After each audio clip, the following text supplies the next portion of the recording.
नमस्कार, मैं हूं शिरीष मिश्रा। छत्तीसगढ़ की बात में आप सभी का स्वागत है। बीते कई दशकों से बस्तर को लहूलुहान कर रहे नक्सलवाद पर कोरोना की दूसरी लहर ने ऐसा वार किया कि उसकी जड़ें पूरी तरह से हिल गई हैं। हाल ही में दंडकारण्य स्पेशल जोनल कमेटी ने आंकड़े जारी कर बताया कि कोरोना से उनके 200 से ज़्यादा साथियों की मौत हुई है, जबकि मौत के डर ने शीर्ष के कई बड़े नेताओं को पुलिस के सामने सरेंडर करने के लिए मजबूर कर दिया है। अब सवाल यह है, क्या वाकई में कोरोना की वजह से नक्सली बैकफुट पर हैं या फोर्स के बढ़ते दबाव से घट रहा है कुनबा? सवाल ये भी, क्या लाल आतंक की उल्टी गिनती शुरू हो चुकी है?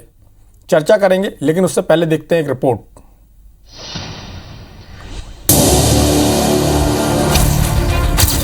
बीते 2 दिनों से नक्सल फ्रंट की ये 2 बड़ी वारदातें बताती है कि कोरोना की दूसरी लहर दंडकारण्य स्पेशल जोन कमेटी पर कहर बनकर टूटी है।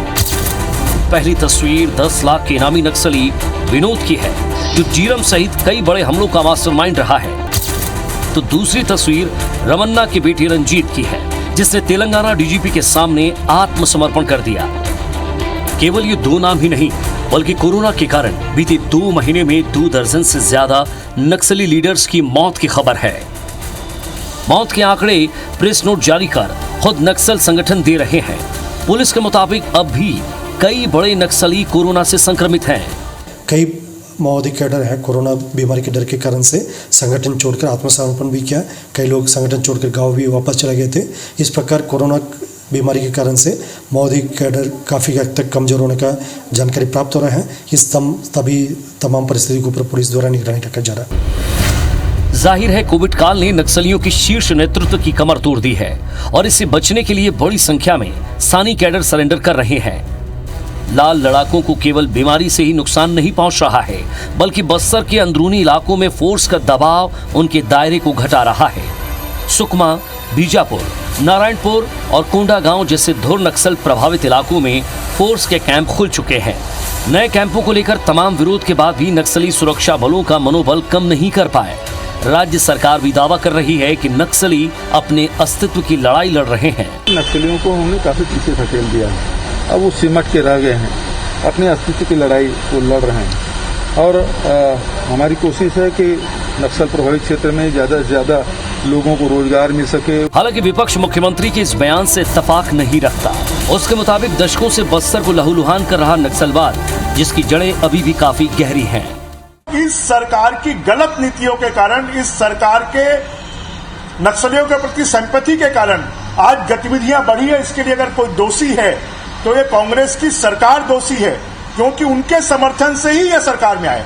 नक्सली जो है वो आज पहले की अपेक्षा ज्यादा दूर तक के पहुंचे हैं। इसके पीछे कारण स्वयं सरकार को ढूंढना चाहिए कि ऐसा क्यों हो रहा है, और इसके पीछे सरकार की अगर लचरता रहेगी तो ये हमारे आने वाले समय में और ये समस्या भयावह होने की स्थिति में रहेगी। कुल मिलाकर कोरोना ने नक्सलियों का बड़ा नुकसान किया है। उन्हें अपने संगठन को चलाने में मुश्किल पेश आ रही है। जिस तरह से नक्सलियों ने अपने संगठन में अब तक दंडकारण्य स्पेशल जोनल कमेटी के सचिव का नाम उल्लेखित नहीं किया है, उससे ये भी पता चलता है कि नक्सल संगठन पर दबाव बढ़ रहा है। लेकिन नक्सलियों का ट्रैक रिकॉर्ड बताता है कि वो हर चुनौती के बाद दुगनी ताकत से लौटते हैं। ऐसे में सुरक्षा बलों को ज्यादा सतर्क रहने की जरूरत है, क्योंकि नक्सलवाद पर अंतिम प्रहार बीते कई दशकों का अधूरा इंतजार साबित हो रहा है। नरेश मिश्रा, IBC 24, जगदलपुर। तो क्या वाकई में लाल आतंक की उल्टी गिनती शुरू हो गई है? क्या नक्सलियों का दायरा वाकई में समट रहा है?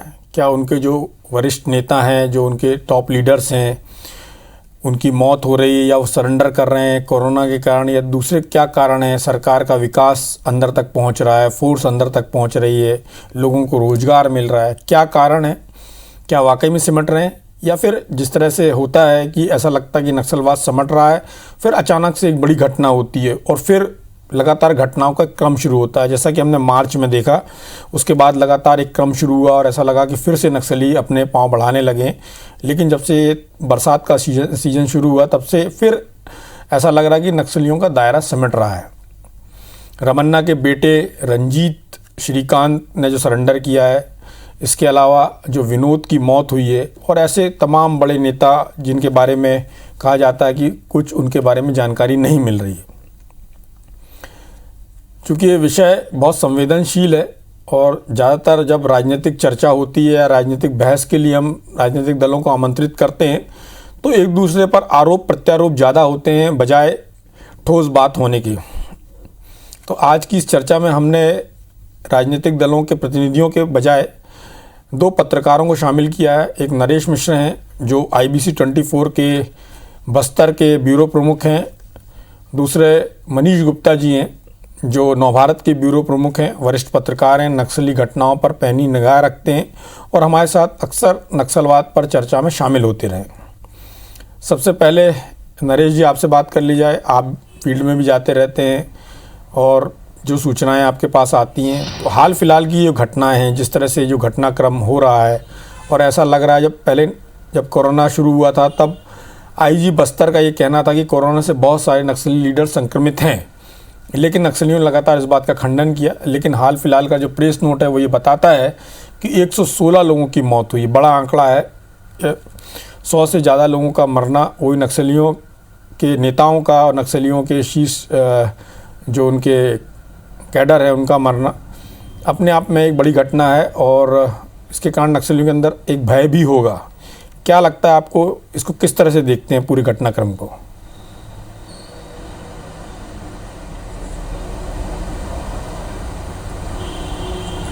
देखिए, सबसे ज़्यादा चौंकाने वाली बात यही सामने आई कि नक्सलियों ने आखिरकार खुद ये माना कि कोरोना का संक्रमण उनके इलाके में पहुंच चुका है और उनके बड़े लीडर इससे संक्रमित हैं। और अगर बड़े लीडर संक्रमित हैं तो क्योंकि आमतौर पर अगर एक बड़े लीडर के साथ ही देखें तो 30 से लेकर 40 तक की एक बड़ी टुकड़ी एक साथ चलती है, तो इस तरह के संक्रमण फैलने की बहुत आशंका है। और कोरोना के पहले लहर के दौरान से ये बार बार मीडिया की तरफ से भी सवाल उठता रहा, स्थानीय लोगों की तरफ से भी बार बार ये बातें आती रहीं और जो स्वास्थ्यकर्मी उन इलाकों में जाने की कोशिश भी करते रहे तो उन्हें वापस लौटा दिया जाता था। उन इलाके में बहुत ज़्यादा टेस्ट होने नहीं दिए गए, या तो कह लीजिए कि ग्रामीण अपने रुझान से नहीं आते थे या इशारे पर वो बहुत ज़्यादा परीक्षण करवाने या वैक्सीनेशन के लिए नहीं आते थे। तो नक्सलियों को ऐसा लगता था कि इस इलाके में कोरोना का संक्रमण नहीं होगा, लेकिन दूसरी लहर ने ये पूरी तरह से खारिज कर दिया और पिछले कुछ समय से जो बड़े लीडर की उपस्थिति पुलिस को भी नहीं मिल रही थी और जब मिली तब ये कोरोना संक्रमित और उनकी मौत के मामले सामने आए, तब ये सारी चीज़ें समझ में आने लगी कि अब नक्सली परेशान हो रहे हैं। और आमतौर पर वो इलाज करवाने के लिए उड़ीसा जाया करते थे कि काफ़ी सुरक्षित स्थान माना जाता है उड़ीसा ट्रीटमेंट के लिहाज से, क्योंकि तेलंगाना में आमतौर पर पुलिस और SIB जो तेलंगाना है वो काफ़ी सक्रिय है और वो मूवमेंट के दौरान इन्हें दबोच लेती है। तो ये वजह रही जिसकी वजह से अब मजबूरी में जब वो उड़ीसा नहीं जा पा रहे थे, यहाँ भी सर्वेलेंस बढ़ा, तो उसके बाद तेलंगाना जाते हुए सोबराय पकड़ा गया। हरिभूषण उसी बॉर्डर पर इलाज के प्रयास के लिए उसको भेजने की कोशिश की जा रही थी, हरिभूषण और गंगा को। तब इन लोगों ने इलाज सही जगह नहीं पहुँच पाने की वजह से इनकी मौत हो गई। तो ये बता रहा है कि नक्सल इलाके में कोरोना का एक बड़ा असर पड़ा है। और बड़ी बात यह है कि क्योंकि नक्सली कई बार ग्रामीणों की बैठ के लेते हैं और उनके एक भी आंकड़े में इस तरह की स्पष्टता नहीं है कि ये संक्रमण ग्रामीण इलाकों में कहाँ पर है और ग्रामीण कितनी मुश्किलों में इस वजह से हैं। ये बस्तर के लिहाज से महत्वपूर्ण भी है क्योंकि आप देख रहे हैं सिलगेर में एक बड़ा आंदोलन हुआ सिलसिलेवार, वहाँ से भी कोरोना के आसपास के गाँव में मामले बढ़े। तो जो नक्सलियों का हार्डकोर इलाका है, जिन गांव में फोर्स नहीं है, स्वास्थ्य केंद्र नहीं है, आंगनबाड़ी नहीं है, रिसोर्सेज नहीं है सरकार के पास कि ये पता करें कि कोरोना वहाँ पर कितना भयानक है, उसके बारे में नक्सल प्रेस नोट में भी उल्लेख नहीं है। तो ये साफ है कि कोरोना की दूसरी लहर ने नक्सलियों की बड़ी लीडरशिप को तो नुकसान पहुँचाया ही है और सरेंडर करने पर लोग मजबूर हो रहे हैं। और इस वक्त काफ़ी परेशानी है उन इलाकों में, लेकिन स्पष्ट नहीं हो रहा है, नक्सली ये साफ नहीं कर रहे हैं कि इसकी वजह से उनके पूरा जो आधार इलाका है वहाँ के हालात बने हुए हैं। नरेश, जो सरेंडर की बात आ रही है, क्या वो फोर्स के दबाव के कारण हो रहा है कि फोर्स का दबाव और कोरोना का डर दोनों चीज़ें मिलाकर? और कौन कौन से बड़े नक्सली नेता हैं जो अभी कोरोना से संक्रमित हैं आपकी जानकारी के अनुसार?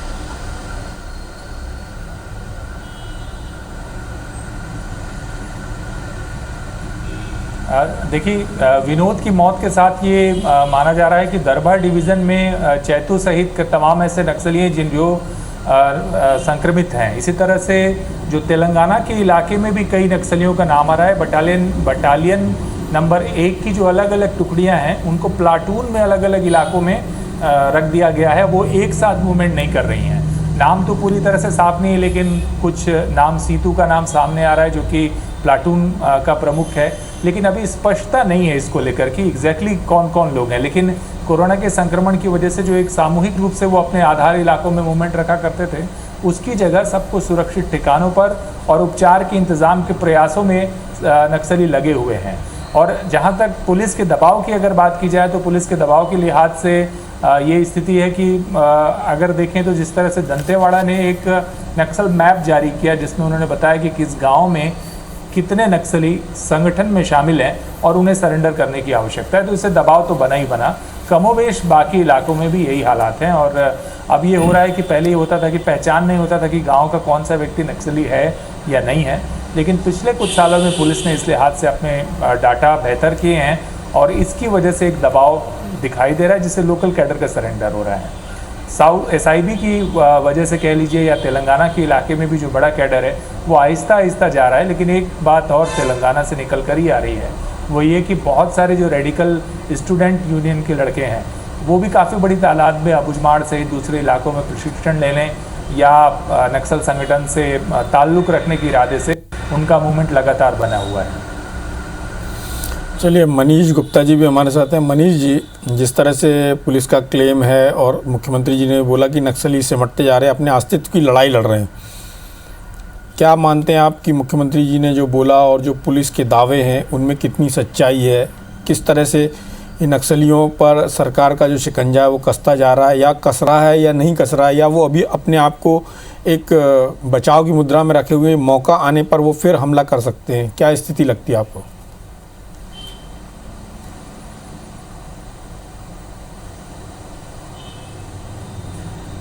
देखिए, जहाँ तक नक्सलियों की बात है और सरकार की बात है, और अगर हम पुलिस के भी दावे की बात करें तो पिछले समय से जो लगातार देखने में आ रहा है कि इस दौरान पिछले 2 वर्षों में पुलिस ने अंदरूनी इलाकों में जो 2 दर्जन से अधिक कैंप स्थापित किए हैं, ये सारे कैंप नक्सल प्रभावित इलाकों में स्थापित हुए हैं।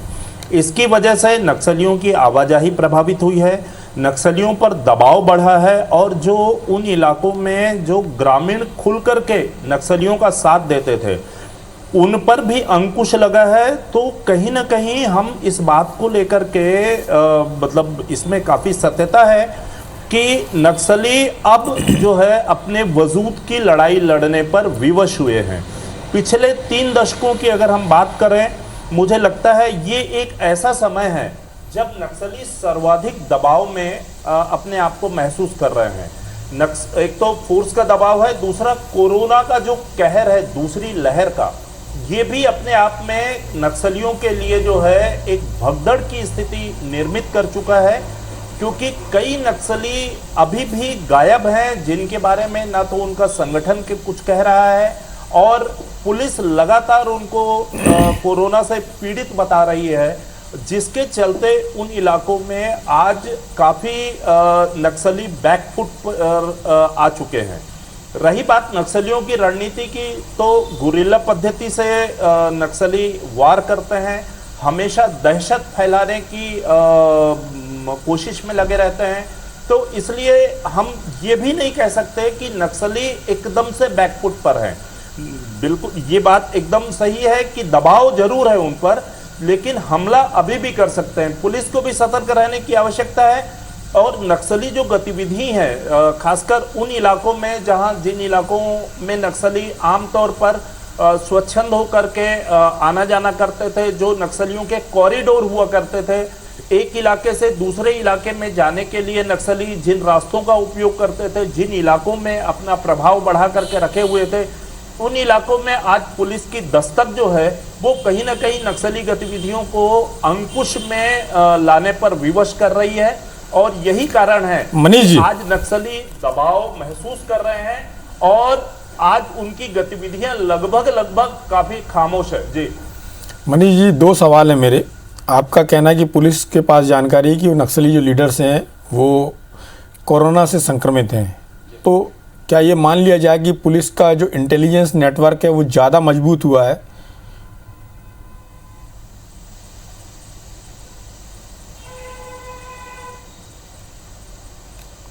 निश्चित रूप से देखिए क्या है, पुलिस की जैसे जैसे अंदरूनी इलाकों में मतलब अप्रोच हो रही है, जैसे कैंप खुल रहे हैं, उन इलाकों में कहीं ना कहीं पुलिस अपने प्रभाव से लोगों को अपने साथ जोड़ने में भी सफल हो रही है। कुछ एक घटनाओं को अगर हम छोड़ दें तो निश्चित रूप से पुलिस का जो इलाका है, पुलिस का जो सर्विलांस है वो काफ़ी हद तक बढ़ा है, और अंदरूनी इलाकों में जो नक्सलियों के जो सुरक्षित पनाहगार रहे हैं या नक्सलियों के जो छोटे छोटे पॉकेट्स रहे हैं, उनका क्षेत्र भी काफ़ी हद तक सिमटा है, जिसकी वजह से इलाके में जो कभी जिन इलाकों में फोर्स नहीं जाती थी, जिन इलाकों में प्रशासन नहीं जाता था, उन इलाकों में अगर प्रशासन की धमक हो रही है, प्रशासन पहुंच रहा है, पुलिस कहीं ना कहीं गश्त पर निकल रही है, तो ग्रामीणों का विश्वास निश्चित तौर पर जो है वो पुलिस और प्रशासन की ओर जो है वो बढ़ा है।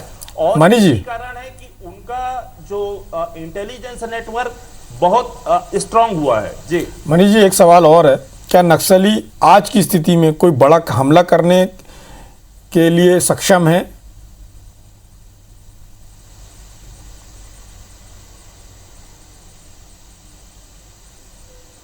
देखिए, इस बात से कभी कोई इनकार नहीं कर सकता, नक्सलियों की जो ताकत है निश्चित रूप से क्षेत्र सिमटा है, लेकिन उनकी ताकत कब नहीं हुई। हमला कभी भी कर सकते हैं, और जिस प्रकार से उनकी रणनीति रही है कि छिप करके वार करना, वो कभी भी इलाके में हमले करके जो है अपनी एक धमक दिखा सकते हैं। मनीष जी, मेरा सवाल था बड़े हमले को लेकर, बड़े हमले को लेकर की अगर हम बात करें तो वो इलाका पहुंच विहीन है, आज भी सुविधाओं,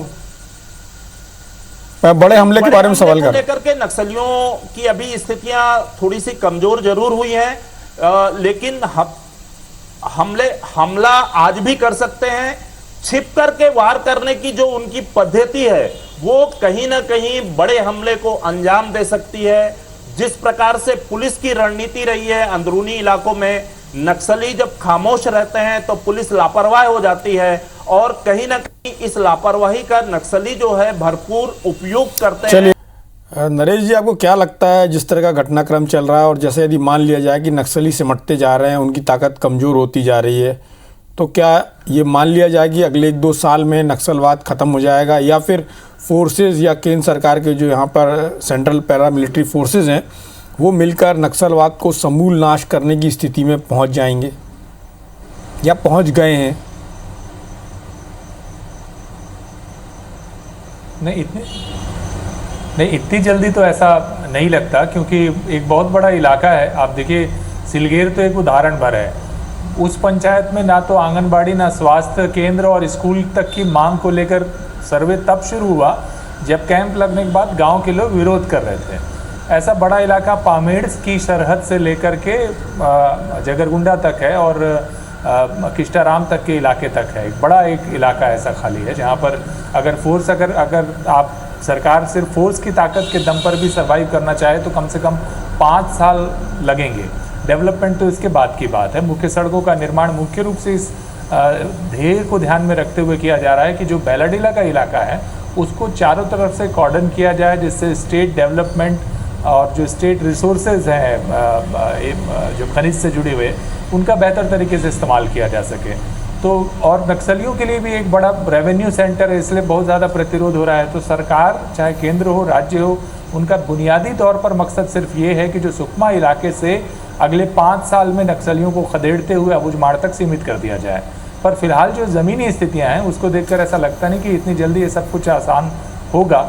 और अभी भी नक्सली यहाँ पर काफ़ी मजबूत हैं, बावजूद इसके कि आप तेलंगाना में ऑपरेशंस तेज हुए हैं, सरेंडर हो रहे हैं, लेकिन अभी भी जो बड़े नाम हैं बहुत से, चाहे आप चर्चित नाम हिडमा देख लीजिए, पापाराव कह लीजिए, जो कि दोरला समाज से उस इलाके में ताल्लुक़ रखता है। इस तरह से 1 दर्जन ऐसे नेता हैं जो कि लोकल हैं, लेकिन उनकी घटनाओं को अंजाम देने की क्षमता, उनका जो स्ट्रेटेजिक ऑपरेशन का तरीका है वो काफ़ी बेहतर है उस इलाके में। एक लिहाज से पुलिस की बढ़त दिखाई देती है, वो ये कि पिछले 2016 के बाद से ऐसी घटनाएं नहीं हो रही हैं कि झीरम की तर्ज पर वो हाईवे पर या किसी बड़े नए इलाके पर हमले करके फोर्स को ज़्यादा। चलिए, मनीष जी से भी जान लेता हूँ। मनीष जी, आपको क्या लगता है, क्या नक्सलवाद के खात्मे का वक्त आ गया है? कब तक हो जाएगा खात्मा? एक छोटा सा उत्तर चाहता हूँ।